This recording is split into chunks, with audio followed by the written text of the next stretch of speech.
আসসালামু আলাইকুম। আশা করি সবাই ভালো আছেন। আমার মতো যারা নতুন আছেন অবশ্যই সকলেরই একটা সমস্যা হচ্ছে, সেটা হচ্ছে কথা বলা। আমরা যখন ভিডিও করার পূর্বে যখন কথা বলতে যাই, আমি এ কথা বলবো, আমি ওই কথা বলবো, কিন্তু সব কিছু মনে থাকে। যখন আমরা ভিডিও করতে যাই তখন আর আমাদের কিছুই থাকে না। এই সমস্যা আমাদের সকলেরই। কিন্তু এই সমস্যা থেকে উত্তরণের জন্য আমাদের যেটা করতে হবে সেটা হচ্ছে বেশি বেশি করে আমাদের কথা বলার অভ্যাস করতে হবে।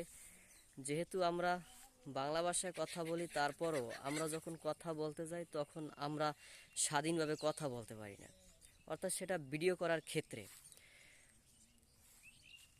এই সমস্যা থেকে আমাদেরকে রেহাই পেতে হলে অবশ্যই আমাদেরকে বেশি বেশি করে ইউটিউব ভিডিও দেখতে হবে এবং মানুষের লেকচারালমূলক ভিডিওগুলো দেখতে হবে এবং বেশি বেশি করে প্র্যাকটিস করতে হবে।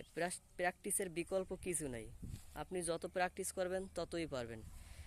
আমি এখন কথা বলতে পারি না, অর্থাৎ যখন আমি যখন প্র্যাকটিসের ভিতরে থাকব, অর্থাৎ কথা বলতে বলতে একটা সময় হয়ে যাবে, তখন আর আমাদের এরকম দ্বিধাগ্রস্ত হতে হবে না এবং একটার পর একটা এরকম কথাগুলো আসতে থাকবে।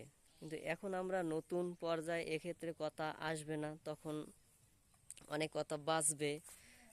তো কথা বলতে সমস্যা হবে, কথা ভালো হবে না, কথার মধ্যে ভুল হবে। কথার মধ্যে ভুল থাকবে, এটা স্বাভাবিক। আপনাকে তারপরও আপনার কথাগুলো চালিয়ে যেতে হবে। আপনি যদি আপনার কথাগুলো চালিয়ে যেতে পারেন, অবশ্যই এই ভুলগুলো সংশোধন করা যাবে।